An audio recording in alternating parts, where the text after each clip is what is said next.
Dubai princess एक रात के मजा देने के लिए लेती है 30 करोड़ रुपए और वो जहां पैसा उड़ाती है उसे देख के अंबानी अडानी के भी पसीने छूट जाते हैं। दुबई प्रिंस वर्सेस इंडिया का शाहरुख, किसकी दौलत में है ज्यादा दम, वो आज देखेंगे हम। दुबई किंग की लाडली शहजादी जो ना तो इस्लाम के नियम कानून को मानती है और ना ही अपने पिता के कानूनों को। हम बात कर रहे हैं दुबई की सबसे खूबसूरत शहजादियों में से एक शेख मोहम्मद की बेटी शेख महरा के बारे में। महरा दुबई की पहली ऐसी औरत है जो हिजाब न पहनकर बड़े बड़े इवेंट्स को अटेंड करती है। शेख माहिरा के पास इतना पैसा है कि बॉलीवुड के सभी एक्ट्रेसेस की दौलत उनके सामने फीकी पड़ जाती है और माहिरा ने सिर्फ एक रात के मजे लेने के लिए पूरे 26 करोड़ रुपए उड़ा दिए, वो भी इसकी गोद पर बैठने के लिए। दरअसल माहिरा के पास दुनिया की सबसे बेहतरीन 11 घोड़े हैं जिनकी कीमत करोड़ों में है। इनमें से सबसे महंगे घोड़े की कीमत है 26 करोड़ रुपए। इन घोड़ों का ख्याल रखने के और इनकी गोद में बैठने के लिए वो हर साल करीब 30 करोड़ रुपए उड़ाती है। उनके पास 18 करोड़ रुपए की फरारी भी है। उनकी एक ड्रेस की कीमत 66 लाख रुपए है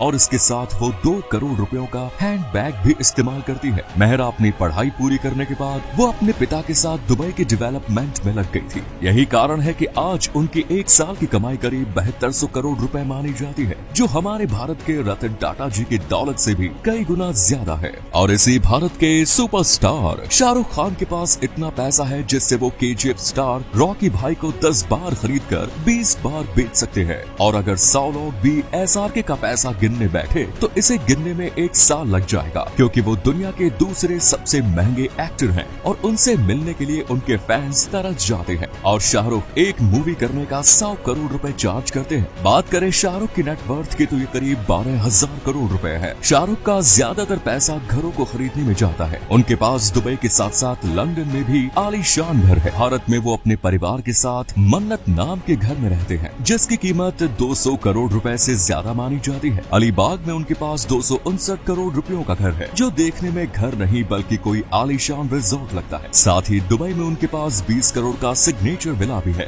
कार्स के मामले में भी SRK बिल्कुल पीछे नहीं है। उनके पास limousine, Rolls Royce, BMW, Mercedes और ऑडी हर ब्रांड की लग्जरी कार्स मौजूद है। 2021 में वो IPL की KKR टीम को करीब 600 करोड़ रुपए में खरीद चुके हैं। जब बात पैसे की आती है तो दुबई प्रिंस के सामने कोई नहीं टिकता। उनके पास एक से बढ़कर एक लग्जरी कार्स है जिसमें मर्सिडीज बेंज, बुगेटी वेरॉन और सोने की परत चढ़ी रोल्स रॉयस घोस्ट भी है। इन कार्स की कीमत 50 से 100 करोड़ होती है। यहाँ तक कि उनके घर की टॉयलेट सीट भी सोने की होती है। इनके पास इतना ज्यादा पैसा है कि अगर 200 लोग भी इसे गिनने बैठते हैं तो उन्हें एक साल लग जाएगा। और इनकी दौलत के सामने बड़े बड़े सुपरस्टार्स भी फीके नजर आएंगे। उनके पास एक 6000 करोड़ का लग्जरी यॉट भी है जिसमें हर वो सुविधा है जो किसी 7 स्टार होटल में होती है। और शेख हमदान इसे सिर्फ 48 से 50 लोगों की पार्टी के लिए इस्तेमाल करते हैं। शेख हमदान सिर्फ पैसा उड़ाना नहीं जानते बल्कि वो बहुत दान भी करते हैं। जब उनके घर किसी की शादी होती है तो 70 से 80 करोड़ रुपए तो ऐसे ही उड़ा दिए जाते हैं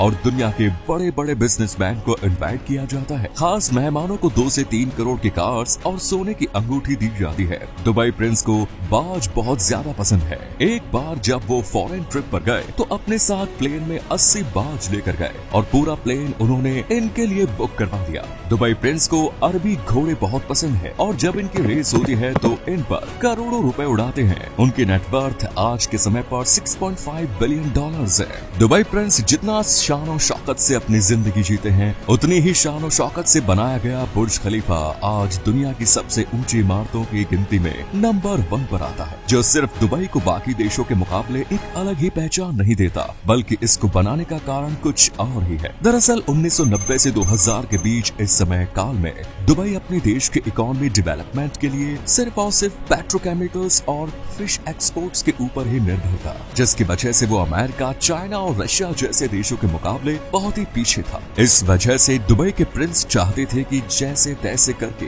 दुबई की इकोनॉमी को डाइवर्सिफाई कराया जाए। इसीलिए दुबई गवर्नमेंट ने 2010 में $1.5 बिलियन खर्च करके दुबई के डाउनटाउन के बीचों बीच 828 मीटर लंबी बुर्ज खलीफा के निर्माण कराया। जिससे कि इसे देखने के बहाने पूरी दुनिया के ज्यादा से ज्यादा टूरिस्ट दुबई आ सके और दुबई इंटरनेशनल टूरिज्म का हिस्सा बन सके और दुनिया के बड़े बड़े इन्वेस्टर्स दुबई की टूरिज्म डेवलपमेंट करने में ज्यादा से ज्यादा इन्वेस्ट कर सके, ताकि दुबई इकोनॉमिकली बहुत स्ट्रॉन्ग हो जाए। इसी दौरान 2010 से लेकर आज की तारीख में अगर देखा जाए तो दुबई अपनी मकसद पूरा करने में पूरी तरह कामयाब रहा। आज बुर्ज खलीफा का नाम दुनिया के हर कोने में गूंजता है। हर साल करीब 17 मिलियन लोग दुबई विजिट करते हैं सिर्फ इसको देखने के लिए, और ये इतना पॉपुलर हो चुका है कि दुनिया के बड़े बड़े कंपनी के हेडक्वार्टर्स भी बुर्ज खलीफा के पास बनाए जा रहे हैं। बुर्ज खलीफा की वजह से दुबई में होटल बिजनेस इतना ज्यादा फैल गया है कि आज पूरी दुनिया के होटल एंड टूरिज्म इंडेक्स में दुबई टूरिज्म नंबर 1 पर आता है। और इसी दुबई में एक ऐसा कुआं है जिसके बारे में आप सुनकर हैरान हो जाएंगे। आमतौर पर जब हम किसी कुएं से पानी निकालते हैं तो उसका पानी धीरे धीरे खत्म होता है, पर सऊदी अरेबिया के मक्का शहर के कुएं से जब जमजम का पानी निकलता है तो इसमें कुछ ऐसा चमत्कार होता है कि ये कभी खत्म नहीं होता, चाहे फिर इससे कितना ही पानी क्यों न निकाल लिया जाए। ये पानी इस्लाम धर्म के लोगों के लिए किसी अमृत से कम नहीं। हर दिन इस कुएं से हजारों लीटर पानी निकाला जाता है, लेकिन न तो ये कुआं आज तक सूखा है और न ही इसमें पानी की कमी पड़ी है। ऐसा कहा जाता है कि हजारों सालों पहले पैगंबर इब्राहिम अपनी पत्नी हाजरा और अपने बेटे हजरत इस्माइल को अल्लाह के आदेश के मुताबिक रेगिस्तान के बीच में छोड़ देते हैं। कुछ समय के बाद इस्माइल को प्यास लगती है और वो तड़पने लगता है। तभी एक चमत्कार होता है और रेत के बीच से पानी निकलने लगता है। इसी जगह पर बाद में कुएं को बना दिया गया और आज दुनिया इसी को जमजम के पानी के नाम से जानती है। मक्का मदीना में हज की यात्रा पर गए लोग न सिर्फ इस पानी को पीते हैं बल्कि पवित्र भी मानते हैं। लेकिन सवाल तो ये है कि रेगिस्तान के बीच ये पानी कहाँ से आता है। तमाम शोध करने के बाद पता चलता है कि ये पानी मक्का के पहाड़ों में बनी दरारों से आता है, और ये दरारें तब बनी जब इस्माइल ने अपने पैरों को जमीन पर रगड़ा था। धन्यवाद।